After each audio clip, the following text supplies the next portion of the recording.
Et si votre niveau d'énergie d'aujourd'hui était le reflet direct de votre rapport à votre corps?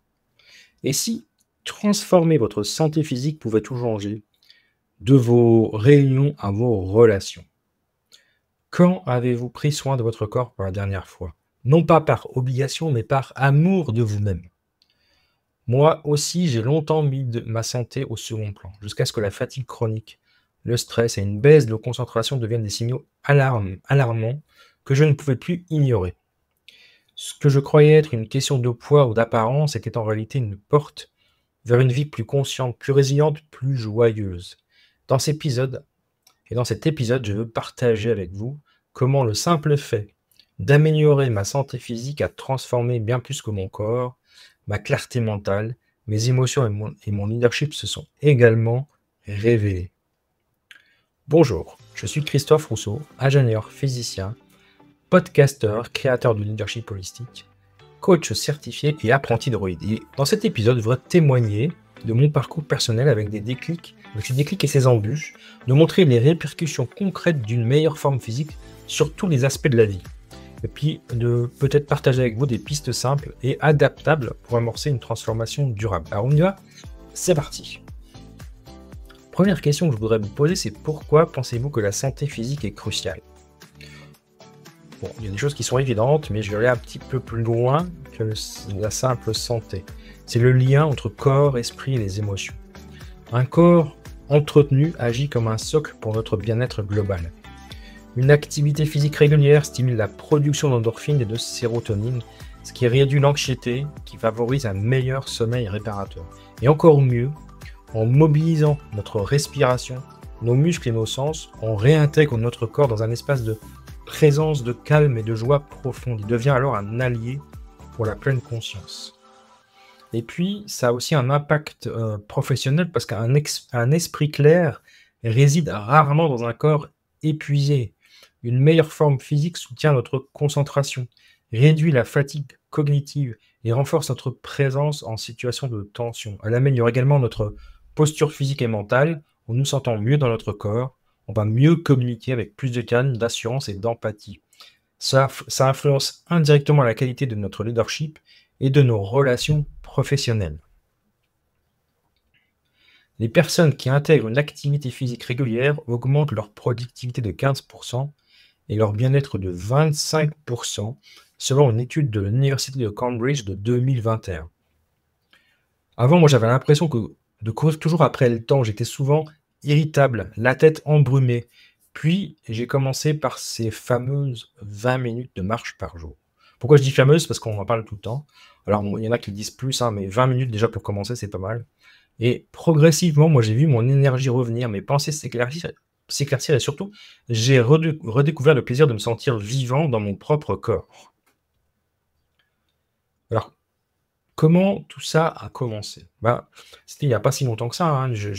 J'avais une fatigue, je souffrais vraiment d'une fatigue persistante, une tension émotionnelle constante et l'impression de me trahir moi-même en ne prenant pas soin de moi, ne prenant pas soin de mon corps. Un jour d'hiver, je montais les escaliers vers mon bureau. Il y a juste un étage. Je sortais du métro, il y a les étages. La première sortie du métro, puis après les escaliers pour monter au bureau. Je suis arrivé en haut, j'étais au bout de ma vie, quoi. J'avais plus de souffle, mon cœur battait très fort, comme si j'avais couru à 100 mètres. J'ai posé la main sur la rampe, j'étais choqué en fait, parce que j'arrivais à peine à arriver en haut, le souffle court, voire un léger vertige passager. Et c'était pas une course, c'était juste un escalier en fait. Pourtant, j'ai ressenti une évidence glaçante. Mon corps n'était plus mon allié, il était devenu un frein. Et là, quand on commence à voir son corps comme un frein, contre quelque chose contre qui on doit se battre, parce qu'il nous empêche de vivre normalement, je veux dire monter les escaliers, quoi, faire une simple marche, c'est quand même, franchement, c'est pas cool, on n'est pas bien dans sa tête. Et vraiment ce jour-là, quand je me suis rendu compte de ça, ça s'est reproduit plusieurs fois, mais quand je m'en suis vraiment rendu compte, vraiment j'étais d'une tristesse. Je dis mais mince alors, comment ça se fait que je me suis autant laissé aller? Alors je me suis trouvé plein d'excuses. Je me suis dit bon j'ai trop donné à mon mental, Et puis finalement, j'ai donné cette priorité parce que j'étais dans une période de créativité intense. J'écrivais, des livres, j'écrivais des formations, etc. Je travaillais beaucoup, puis je me suis dit, bon, bah voilà, c'est pas grave. Mais du coup, je me suis dit, quand même, on peut pas continuer comme ça. C'est pas l'un ou l'autre, c'est l'un et l'autre. Et je me suis fait une promesse. Je voulais retrouver ce lien perdu avec mon énergie vitale. Non pas pour être performant, je m'en fous de faire. Moi, je veux pas faire de compétition, je veux pas faire de triathlon, voilà. Je veux pas courir le marathon, c'est pas l'idée. Mais pour vivre juste pleinement, pour marcher à nouveau avec aisance, avec joie, avec fierté dans mon propre corps, et puis non seulement d'être capable de marcher pendant 1 heure, 2 heures sans être complètement au bout de ma vie, et puis de me regarder dans le miroir en ayant un reflet de moi, une vision que j'aime, en fait. Donc la première chose, bah, évidemment, vous savez, c'est l'alimentation. Euh, alors on ne maigrit pas en faisant du sport. Euh, Je tiens juste à préciser, première chose, ceci n'est que mon témoignage. Je ne suis pas nutritionniste, je ne suis pas médecin, je ne suis pas expert. Je veux juste partager mon expérience. Et je me suis quand même beaucoup renseigné sur le sujet. Donc, les choses que je vous dis là, aujourd'hui, je ne les ai pas inventées. Maintenant, on a le droit, je sais que tout ce qui tourne autour de la nutrition et de la santé, c'est des choses très contradictoires et très contredites, parce que la science évolue, hein. Mais on va dire que ce sont des choses on a quand même pu vérifier et que j'ai pu expérimenter. Donc revenons au premier point. Donc c'est pas le premier point, c'est pas le sport, alors, j'en ai parlé tout à l'heure. Le premier point, c'est l'alimentation.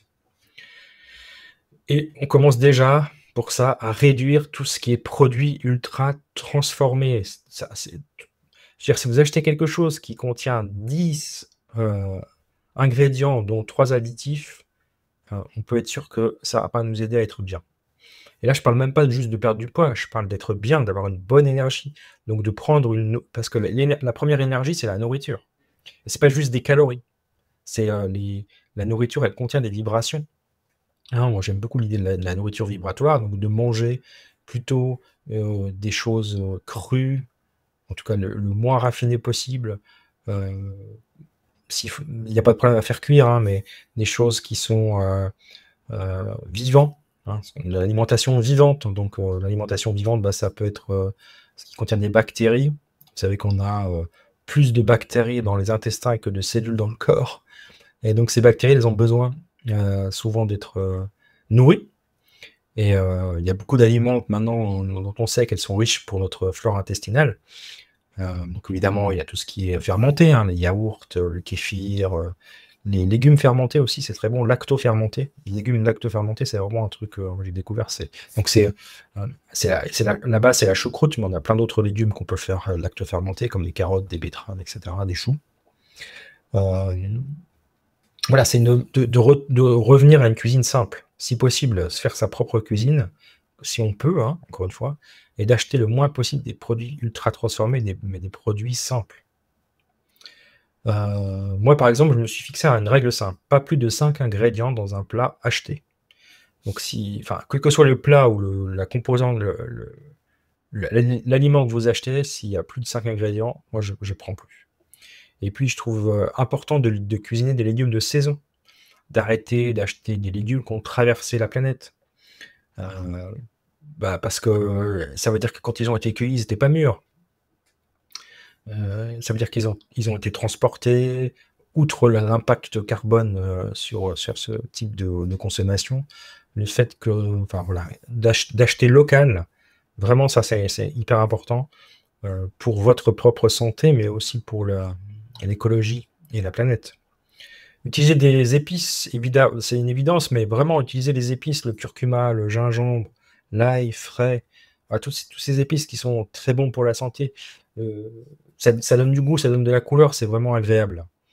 Moi, je sais que le soir, quand je rentre, si je prends par exemple 15 minutes pour préparer une soupe ou un dalle de lentilles corail, par exemple, c'est vraiment très simple. Donc, si je l'ai peut-être pas dit au début, mais et encore une fois, je ne suis pas en train de dire que c'est la vérité universelle. Moi, je suis devenu végétarien il y a un peu plus d'1 an maintenant, pour plein de raisons, hein. Et c'était des raisons très psychologiques, et aussi de santé, mais avant tout, je me suis dit que c'était plus possible, après avoir lu et lu beaucoup de choses et vu des reportages sur la façon dont on élève les animaux. euh, j'ai senti que pour moi, c'était plus possible, mais encore une fois, ça c'est ma propre perception, mon propre jugement. Je suis pas en train de dire qu'il faut être végétarien. Maintenant, si on peut réduire un peu sa consommation de viande, ça peut pas faire de mal. Et un bon apport en protéines, puisque c'est ça dont il est question, hein. C'est important d'avoir un bon apport en protéines. Ben, les lentilles sont un très bon apport en protéines. Donc les lentilles corail, ça se cuit très vite en plus, hein, c'est quelques minutes. Un dalle de lentilles avec des épices, c'est super bon, hein. Donc c'est des lentilles, des carottes, du lait de coco et des épices douces. Puis moi je sais que quand je mange ce plat chaud et savoureux, surtout l'hiver, vraiment, je ressens une profonde gratitude. D'abord c'est bon, j'adore ça. Puis ça fait du bien à mon corps. Et je le mange en pleine conscience. Alors déjà, je le prépare en pleine conscience et je le mange en pleine conscience. Puis mon petit truc à moi, c'est que comme vous toutes et tous, hein, on est tous très occupés. Moi, quand je cuisine quelque chose, j'en fais toujours pour 2 ou 3 fois.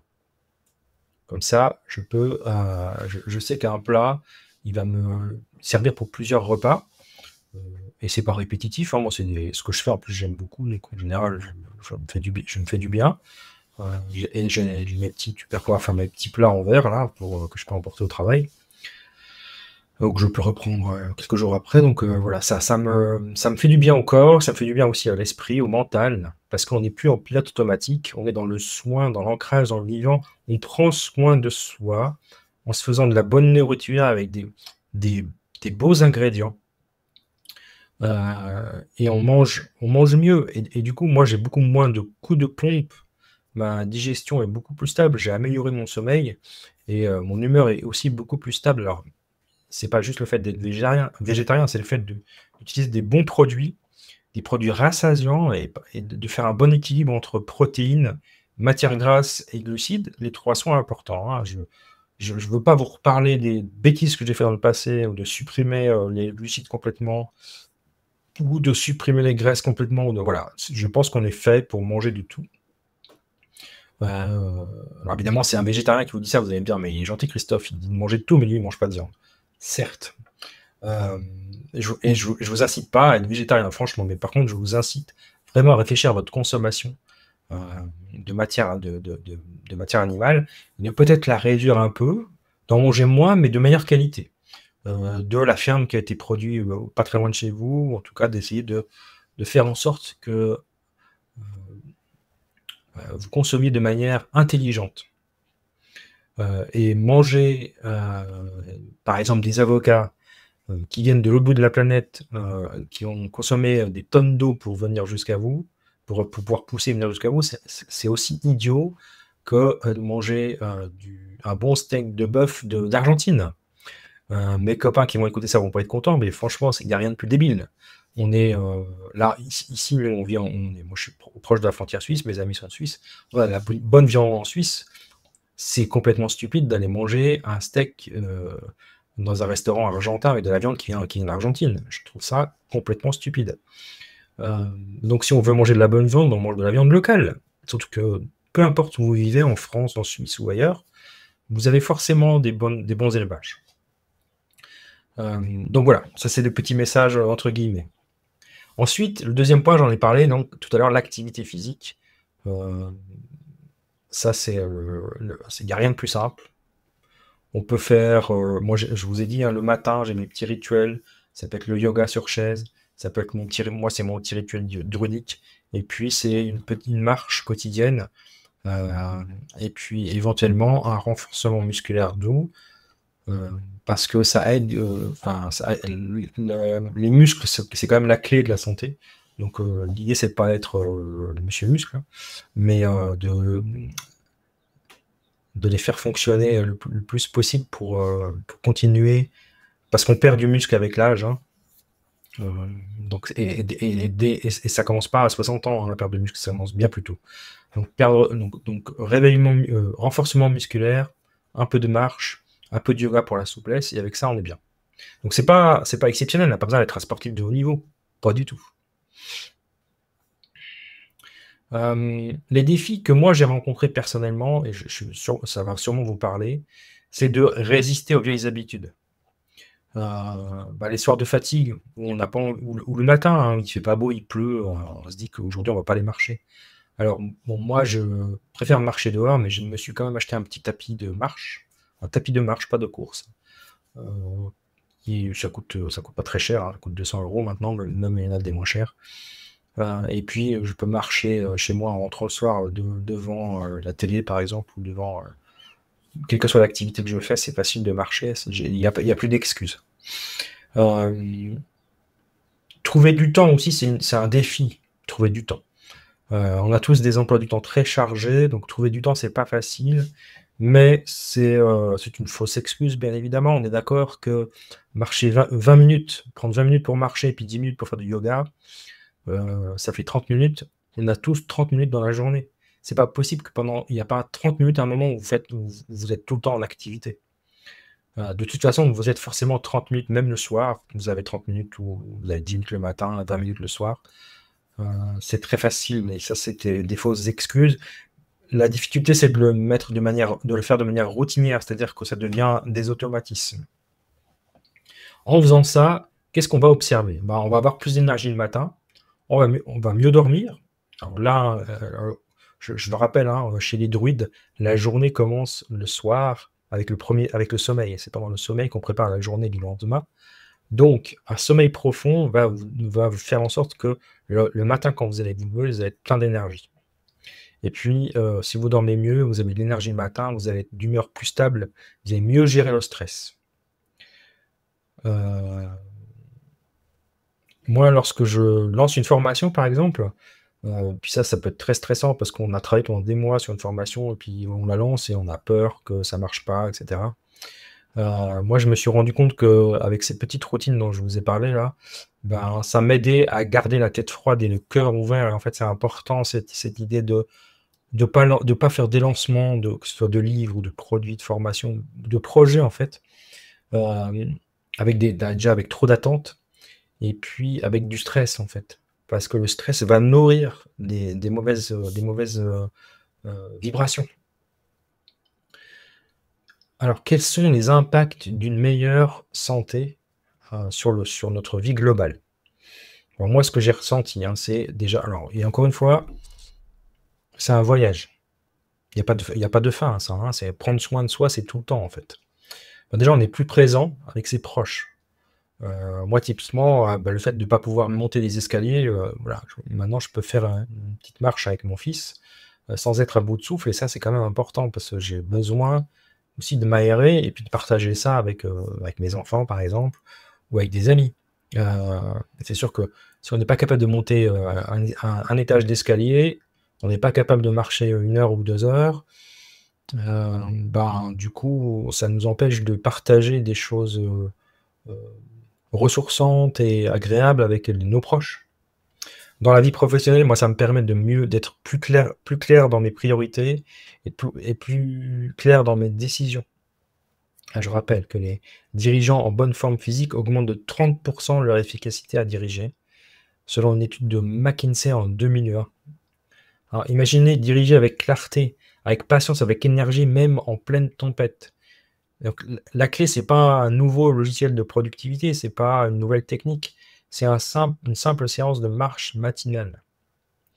Heu, Moi, je suis un adepte des petites marches, alors je préfère le matin, je suis pas quelqu'un du soir, mais voilà, je libre à vous de faire comme vous préférez.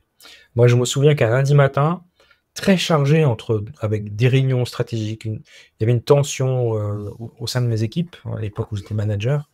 Hem voilà, moi, j'aurais abordé facilement cette journée avec la boule au ventre. Mais un jour où j'ai décidé de faire autrement, j'ai commencé par 30 minutes de marche consciente. Sans écran, juste moi, mon souffle et le silence. Quand je suis arrivé au bureau, j'étais plus calme, j'étais ancré. Pour moi, c'était clair ce que je devais faire parce que la marche en plus, je la fais, là, pas très loin de chez moi, il y a des arbres. C'est pas de la forêt, mais il y a quand même des arbres, il y a des chemins, il y a tout ce qu'il faut pour se ressourcer, se reconnecter à la nature et moi, ça m'aide à prendre des décisions posées, à être plus détendu, à parler de manière plus fluide. C'est pas de la magie, c'est juste physiologique. C'est comme ça que la santé sert son leadership. Je trouve que c'est vraiment intéressant et c'est pour ça que j'encourage et que je me suis formé au bain de forêt.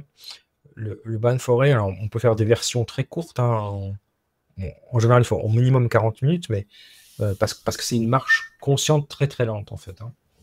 On peut faire des bains de forêt express en 20 minutes si on en a besoin. Et moi je trouvais intéressant de me former au bain de forêt parce que quand je l'ai expérimenté, je trouvais que c'était extraordinaire déjà. Et puis ça a vraiment cet effet de, de servir mon leadership. Je trouve intéressant comme concept, donc je vous encourage à pratiquer les bains de forêt. Si vous en avez envie, n'hésitez pas à me contacter, je peux vous organiser une séance. Au niveau de l'équilibre émotionnel, on a plus de recul, on est moins réactif, on est moins à fleur de peau en fait. Moi j'ai une plus grande confiance en moi et j'ai une plus grande confiance en mes capacités parce que je sais que si je suis trop stressé et que je vais tout faire capoter, je sais que je la connais la solution. C'est partir 20 minutes marcher et me ressourcer ou faire un petit peu de yoga. Richard Branson, hein, le fondateur de Virgin, l'ensemble du groupe Virgin, lui il raconte souvent que l'exercice physique, c'est un des piliers les plus puissants un jour. Lorsqu'il avait une interview matinale sur son île, à Necker Island, il a expliqué comment il se levait à 5 heures du matin pour nager, faire du kitesurf ou du vélo. Et puis un journaliste lui avait demandé « Mais comment faites-vous pour rester aussi créatif et dynamique à 70 ans ?» Il a souri puis il a répondu « Je dois mon énergie à l'exercice physique. 1 heure par jour me rend 2 heures de productivité. » Vous avez vu? Alors, je ne suis pas en train de vous dire qu'il faut vous lever à 5 heures du matin pour aller courir parce que j'avoue que ça, c'est le truc que je déteste. Mais, ce qu'il dit Richard Branson, je trouve ça hyper intéressant. 1 heure par jour, donc sous-entendu d'exercice physique, lui donne 2 heures de productivité. Donc c'est pas l'excuse du temps, elle n'existe pas en fait, le temps perdu. C'est pas du temps perdu, c'est du temps gagné. Je vous assure, hein, si vous êtes capable de prendre 20 minutes, 30 minutes chaque jour pour faire une activité physique, aussi simple que la marche, je peux vous assurer que vous allez la doubler ou la tripler, ou voire la quadrupler dans la journée par rapport à votre productivité. Et il y a énormément de preuves par rapport à ça, aussi bien scientifiques que par la pratique. Et moi, je vous encourage à tester, hein, pas juste à me croire sur parole. C'est pas un slogan. Hein. Ce que Richard Branson disait, hein, c'est que juste après son activité sportive, il a animé une réunion stratégique, il a fait un brainstorming qu'il a improvisé avec son équipe sur un nouveau projet Javelin Galactique, et puis il a enchaîné avec un déjeuner en mer. Et tout le monde a dit à quel point sa présence était magnétique. Sa vitalité, c'est pas un don, mais un choix quotidien. Une routine physique qui alimente son charisme, sa créativité et sa capacité à inspirer. Donc voilà, j'espère que encore une fois, je ne vous demande pas de me croire sur parole, mais je vous demande de tester. Et pour ça, je vous propose quelques exercices. Premièrement, commencez par un changement simple. Je suis toujours adepte du Kaizen. Hein, les petits pas après les autres. Choisissez une habitude simple, minuscule, mais régulière, comme marcher 15 jours après le déjeuner, ou, boire un grand verre d'eau au réveil. Commencez par une chose simple, comme ça. Et puis faites-le pendant 1 semaine, 2 semaines pour voir un peu ce qui se passe. Et puis notez, notez pendant 3 jours ce que vous mangez, combien vous bougez et votre qualité de sommeil pour voir si vous arrivez à faire des liens un petit peu aussi. Parce que ça permet de déclencher une nouvelle prise de conscience et peut-être de mettre en place de nouvelles habitudes. Tout en étant doux avec soi, encore une fois. Hein. Et puis on met en place progressivement. C'est-à-dire que la première semaine, par exemple, la première semaine, on décide qu'on mange un petit peu plus de légumes. La deuxième semaine, on ajoute de la marche, 20 minutes, 15 minutes de marche, 3 fois par semaine. La troisième semaine, et coupe les écrans 30 minutes avant le coucher. J'ai déjà parlé de ça, hein, sur l'impact des écrans avant le sommeil. Donc, plutôt que 30 minutes d'écran avant de vous coucher, faites 30 minutes de lecture, déjà. Vous verrez que vous dormirez beaucoup mieux et en plus, vous dormirez plus intelligent. Et puis, il y a l'astuce que j'aime beaucoup, c'est d'associer une habitude à une action récurrente. Ça, l'idée, c'est de créer des déclencheurs. Donc, par exemple, le matin, quand je dis souvent, le matin, quand vous vous brossez les dents, faites-le en pleine conscience. Vous faites les deux en même temps. Et puis, vous associez à votre une chose que vous faites le matin, comme lancer votre café ou peu importe, hein, vous brossez les dents, justement, prendre votre douche. Vous associez ça à une autre activité. Euh, Ça peut être la première chose que vous faites le matin en vous levant. Je me lève, je fais les étirements. Euh, je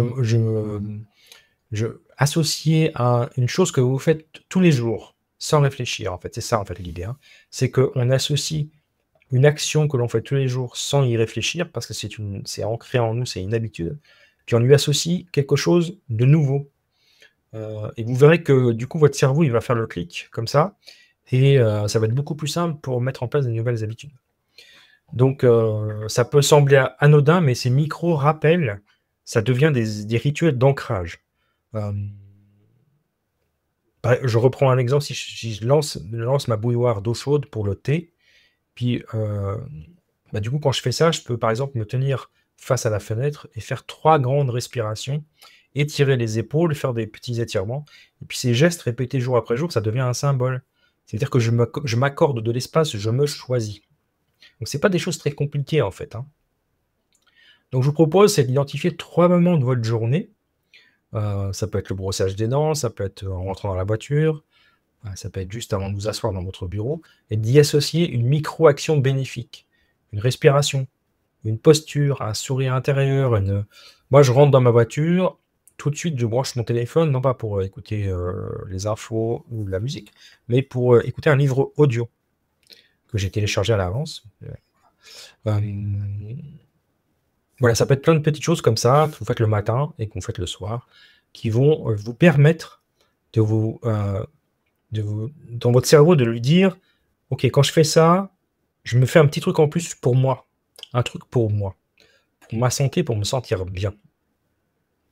Alors évidemment, les autres conseils que je pourrais donner, c'est autant que possible de vous offrir un bon massage. La marche en forêt, évidemment, ça c'est gratuit. Le massage, c'est pas gratuit, sauf si vous avez un ou une partenaire qui est un bon masseur ou masseuse, et puis auquel cas, demandez-lui sans réserve. Un bon massage, si vous avez la possibilité d'aller au bain, au spa, voilà, toutes les choses qui peuvent vous faire du bien. Mais encore une fois, par exemple, se faire un très bon restaurant, ça marche aussi, hein. Mais c'est pas tous les jours un très bon restaurant, parce qu'on sait qu'on va manger un peu plus que de raison. Donc se faire un bon restaurant avec des amis ou avec sa femme, son conjoint, ses enfants, etc., c'est aussi se faire du bien. Si on est épicurien et qu'on aime ça. Après, il y a des personnes qui aiment pas, hein. Mais voilà.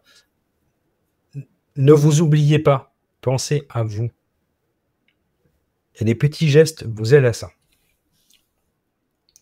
Pour conclure cet épisode, je dirais que changer votre corps, c'est aussi changer votre posture face à la vie. Votre énergie influence vos choix, vos relations, vos visions, tout part de là. Choisissez une habitude physique simple et tenez-la pendant 7 jours. Et observez les micro-changements. Ça peut être la petite marche, ça peut être le yoga, ça peut être des exercices musculaires pendant 7-8 minutes. Une petite habitude physique. Ça peut être manger plus de légumes, en effet, ou peut-être arrêter de manger du pain ou des choses qui sont pas des produits ultra transformés, voilà. Mais ne faites pas tout d'un coup, ne faites pas la révolution, c'est ça que je veux dire. Allez-y doucement. Je suis pas toujours un très bon exemple par rapport à ça, parce que moi, ça m'arrive, typiquement quand je suis devenu végétarien, je cherchais pas à être végétarien, en fait, je voulais juste réduire ma quantité de viande. Mais moi, comme je suis un extrémiste, je me suis dit: «Mais non, mais quitte à diminuer, je l'arrête complètement». Vous êtes pas obligé de faire comme moi. Je suis pas toujours le bon exemple à suivre, mais je partage, ouais. Moi, je suis pas parfait, hein, j'ai pas de problème à dire que je suis pas parfait, je suis pas un gourou. Donc je suis pas en train de vous dire comment faire ou quoi faire, mais de partager ce que moi j'ai expérimenté dans ma vie et puis les recherches que j'ai pu faire derrière ça qui, voilà, qui me permettent de mieux comprendre comment, nous autres humains, nous fonctionnons. Voilà donc je vous encourage à partager, vos expériences et vos ressentis sur les réseaux sociaux du leadership holistique. Et puis je vous retrouve la semaine prochaine. La semaine prochaine, on va parler d'ancrer ses valeurs avec un animal totem. Donc en attendant, je vous souhaite une belle semaine et prenez soin de vous.